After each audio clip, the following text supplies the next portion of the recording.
नाज़रीन ग्रामी, मैं हूँ मुज़म्मिल हुसैन और आप तमाम देखने और सुनने वालों को अस्सलामु अलैकुम। नाज़रीन ग्रामी, आप में से ज़्यादातर कदीम मिस्री तहज़ीब और रिवायात के बारे में मालूमात ज़रूर रखते होंगे, क्योंकि आए दिन इन पर कई फ़िल्में और ड्रामे बनाए जाते हैं। पर्दे पर दिखाया जाता है कि कदीम मिस्री अफराद अपने मरने वाले ख़ास शख्सियात को सफ़ेद पट्टियों में लपेट कर मम्मी की शक्ल देकर एक ताबूत में बंद करके ज़मीन की गहराइयों या फिर पत्थर के मकबरों के अंदर बंद कर दिया करते थे, और इस काम में उनकी महारत में उनका कोई जवाब नहीं था। यहाँ तक कि आज मौजूदा दौर में साइंसदान उन जैसी मम्मियाँ बनाने से कासिर हैं जिसे हज़ारों साल बाद तलाश किया जाए तो तब भी उनका जिस्म अच्छी हालत में मौजूद हो। मौजूदा दौर में मिस्र के कई फ़िरौनों और दीगर कई मशहूर शख्सियात की मम्मीज़ दरियाफ़्त हो चुकी हैं, जिनमें चंद मम्मीज़ ने इस कदर शोहरत हासिल की है जो कि आज के किसी ज़िंदा इंसान को भी हासिल नहीं हो सकी। इन मशहूर मम्मीज़ में से फ़िरऔन, अखनातून और हज़रत मूसा अलैहिस्सलाम के दौर के फ़राइन की मम्मीज़ भी दरियाफ़्त हो चुकी हैं। लेकिन आज की इस वीडियो में हम आपको जिस मम्मी के बारे में बताने जा रहे हैं उसे आज तक की सबसे ख़तरनाक और मनहूस मम्मीज़ की फ़हरिस्त में सफ़े अव्वल में रखा जाता है, क्योंकि इस मम्मी को कुछ ख़तरनाक हादसात के साथ साथ कई अफराद की मौत का ज़िम्मेदार भी समझा जाता है। आखिर ये ख़तरनाक मम्मी किस इंसान की थी जिसने मरने के बाद भी हज़ारों इंसानों की जान ली? ये जानने से कबल हमारे चैनल पर नए शामिल होने वाले दोस्तों से इल्तमास करते हैं कि पहले हमारे चैनल को सब्सक्राइब करते हुए मौजूद घंटी के बटन को भी दबाएं ताकि हर नई आने वाली वीडियो आप तक बआसानी पहुंच सके। तो आइए मौजू का आगाज़ करते हैं। मुअज़्ज़िज़ नाज़रीन ग्रामी, जिस मम्मी के बारे में हम बात करने जा रहे हैं वो दरअसल मिस्र की एक खातून थी जिसका नाम आमन ओतू था। इसकी मम्मी से माहिरीन ने इस बात का अंदाज़ा लगाया है कि इस खातून की मौत आज से 3 से 4 हज़ार साल कबल यानी 1600 कबल मसीह में हो चुकी थी।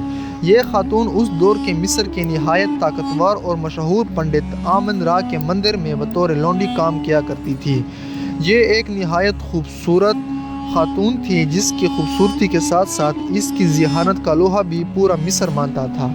चूँकि उस दौर में काले जादू का अलूम अपने अरूज पर थे, लिहाजा इस खातून ने भी काले जादू के माहिर उस्तादों से तालीम हासिल की और काले इल्म से जादूगरनी बन गई। उस दौर के फ़िरऔन के हुक्म पर यह काले जादू की आलिम अपने आका यानी पंडित आमिन रा के साथ निहायत ख़तरनाक काली रसूमात अंजाम देती थी, जिनमें इंसानी कुर्बानी भी शामिल हुआ करती थी। इतना ही नहीं, इसके ताबूत पर मिलने वाले तहरीरों से माहिरीन को इसकी ताकतों के बारे में मालूम हुआ है कि ये जादूगरनी उस कदर ताकतवर और खौफनाक हो चुकी थी कि ये गुजरे और आने वाले कल को भी देखने की मुकम्मल सलाहियत रखती थी। जब आमिन रा और उसकी ख़ास शागिर्द यानी आमिन ओतू की मौत वाक़या हुई तो उनकी लाशों को उस वक्त के फ़िरऔन ने मुकम्मल शाही एहतराम से मम्मी बनाकर ताबूत में बंद कर दिया, जबकि इन दोनों की लाशों को महफूज करने के लिए खौफनाक और अव्वल दर्जे के शदीद और सख्त काले जादू का भी इस्तेमाल किया गया। काफ़ी अरसे तक ये मम्मी ज़मीन के अंदर दफन रही, लेकिन फिर वो वक्त आया जब मलका विक्टोरिया की हुकूमत के आखिरी दौर में एक अंग्रेज़ रईस अपने दोस्तों के साथ दरिया नील पर शिकार खेलने के लिए रवाना हुए तो वहाँ किसी शख्स ने उससे बताया कि चंद दिन पहले अरबों को एक ताबूत मिला है जिसे वो बआसानी ख़रीद सकता है, जो उसके बहुत काम आएगा। दोस्तों, अंग्रेज़ जब उस ताबूत को देखने वहाँ पहुँचा तो माहिरीन ने उससे बताया कि इस ताबूत के अंदर आमिन रा के मंदिर की किसी निहायत ख़ास लौंडी की मम्मी मौजूद है। इस ताबूत के ऊपर कुछ अशकाल भी बनी हुई थी जो कि हज़ारों साल गुजरने के बावजूद भी अपनी असली हालत को अभी तक बरकरार रखे हुई थी। लेकिन दिलचस्प अमर ये था कि इस ताबूत के अंदर मौजूद मम्मी नहीं थी, क्योंकि इस ताबूत की मम्मी को वहाँ के लोगों ने नामालूम वजूहात की बिना पर जला दिया था। ये वो वक्त था जब अमीर शख्सियत मिस्री अजायबात को ख़रीद कर अपने घरों में बतौर सजावट का सामान रखने के शौकीन हुआ करते थे। हालांकि उस अंग्रेज़ को इस किस्म की अशिया में कोई दिलचस्पी नहीं थी, अलबत्ता उसके मुताबिक उसे उस ताबूत में से कुछ अजीब तरह की कशिश महसूस हुई, जिसकी वजह से उसने उसे ना चाहते हुए भी ख़रीद लिया। उस अंग्रेज़ ने जब उसे ख़रीद लिया तो इसके बाद चंद दिन तक वो ताबूत काहिरा के एक होटल में रहा, जहाँ अंग्रेज़ के साथियों और उसकी पसंद की खूब तारीफ़ें की। वो अंग्रेज़ यानी डगलस इस कदर उन तारीफ़ों से मुतासिर हुआ कि उसने अपनी खुशामद के लिए इस तरह की मिस्री सामान ख़रीदना شروع کر دیا۔ لیکن اس تابوت کے ڈگلس کے پاس آنے کے کچھ دن بعد ڈگلس شکار کھیلنے گیا تو اس کی بندوق اس کے ہاتھ میں ہی پھٹ گئی، جس کی وجہ سے اس کا ایک ہاتھ ضائع ہو گیا۔ اس کے بعد جب یہ انگلینڈ واپس آیا تو راستے میں اس کے دوستوں کی کسی نامعلوم بیماری کی وجہ سے موت ہو گئی، جن کی لاشیں اسے مجبوراً اسے سمندر میں پھینکنا پڑی۔ ڈگلس کا جب یہ بحری جہاز جب انگلستان پہنچا تو اس کی تمام تر وہ قیمتی اشیاء چوری ہو گئیں جو یہ مصر سے خرید کر ساتھ لایا تھا، سوائے اس آمن اوتو کے تابوت کے۔ ڈگلس جب اپنے گھر پہنچا تو یہ بغیر کسی وجہ کے پریشان اور بغیر کسی بیماری کے بیمار رہنے لگا۔ اس کے مطابق جب بھی وہ اس تابوت کے قریب جاتا تو اسے اپنا خون اپنے نسوں میں جمتا ہوا محسوس ہوتا۔ معزز ناظرین گرامی، کافی دنوں تک ڈگلس کے ساتھ یہ معاملہ پیش ہوتا رہا، لیکن ایک دن اچانک مصر کی آثار قدیمہ کی ماہر خاتون نے اس کے گھر آ کر ڈگلس سے آمن اوتو کی تابوت کا مطالبہ کیا کہ وہ تابوت اسے کچھ تحقیقات کے سلسلے میں درکار ہے۔ ڈگلس نے اس خاتون کو وہ تابوت لے جانے کی اجازت دے دی۔ یہ خاتون اس طرح کے کالے جادو اور اس طرح کے دیگر علوم پر بالکل بھی یقین نہیں کرتی تھی، لیکن یہ تابوت گھر لے جانے کے بعد اس کی والدہ کی سیڑھیوں سے گر کر موت واقع ہو گئی۔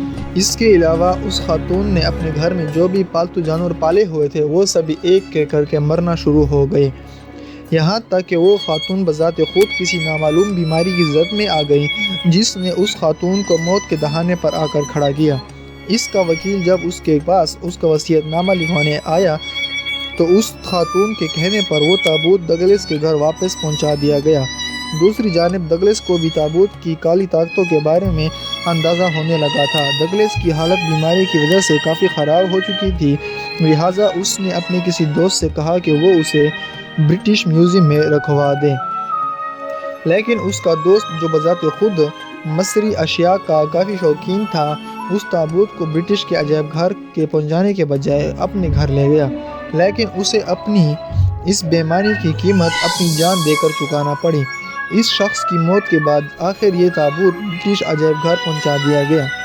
برٹش عجائب گھر کا عملہ اس بیش قیمتی اور خوبصورت تابوت کو حاصل کرنے کے بعد کافی خوش تھا، لیکن انہیں اس بات کا اندازہ بھی نہیں تھا کہ ان کی یہ خوشی ان کی چیخوں میں بدلنے والی ہے۔ معزز دوستوں، اس تابوت کو عجائب گھر میں لانے کے بعد کچھ خطرناک واقعات رونما ہوئے جنہیں دیکھ کر سب کی روحیں کانپ گئیں۔ جو شخص اس تابوت کو عجائب گھر لے کر آیا تھا اس کی اچانک ایک ہفتے بعد موت واقع ہو گئی، یہاں تک کہ جن مزدوروں نے اس تابوت کو اٹھا کر عجائب گھر میں رکھا تھا صبح ان سب کو مردہ حالت میں پایا گیا۔ ڈاکٹر کے مطابق ان سب کی موت کی اصل وجہ کو معلوم نہیں کیا جا سکا کہ ان کی موت کیسے ہوئی۔ اس تابوت کے بارے میں یہ بات مشہور ہو گئی کہ جو بھی اس تابوت کو چھونے یا تصاویر بنانے کی کوشش کرتا ہے تو کچھ ہی دنوں کے بعد اس کی موت واقع ہو جاتی ہے۔ اس تابوت کی شہرت جنگل میں لگی آگ کی طرح پورے برطانیہ میں مشہور ہو گئی۔ برطانیہ کے عجائب گھر کے عملے کا کہنا تھا کہ اس تابوت سے کوئی خوفناک چیز نکل کر پورے عجائب گھر کا چکر لگاتی ہے اور اس کے بعد کہیں اچانک غائب ہو جاتی ہے۔ کافی عرصے تک برٹش عجائب گھر سے یہ واقعات رونما ہوتے رہے، لیکن جب یہ بات ان کی برداشت سے باہر ہوئی تو انہوں نے کالے جادو کے ماہرین کو بلوا کر کافی دنوں کی محنت کے بعد اس آمن اوتو کے کالے جادو سے آزاد کروا لیا گیا۔ اس کے بعد کسی بھی شخص کی موت واقع نہیں ہوئی اور عجائب گھر میں یہ تمام تر واقعات بھی رک گئے۔ جی تو معزز دوستوں، آج کی اس ویڈیو میں اتنا ہی۔ ہمیں ہمیشہ کی طرح امید ہے کہ آج کی یہ ویڈیو نہ کہ آپ کو صرف پسند آئی ہوگی بلکہ اس نے آپ کی سنسنی میں بھی اضافہ کیا ہوگا۔ اگر واقعی ایسا ہی ہے تو ویڈیو کو لائک کرتے ہوئے دیگر دوستوں کے ساتھ شیئر ضرور کیجیے گا۔ جلد ہی حاضر ہوتے ہیں ایک نئی معلوماتی ویڈیو کے ساتھ، تب تک اپنا اور اپنے پیاروں کا ڈھیر سارا خیال رکھیے گا۔ اللہ نگہبان۔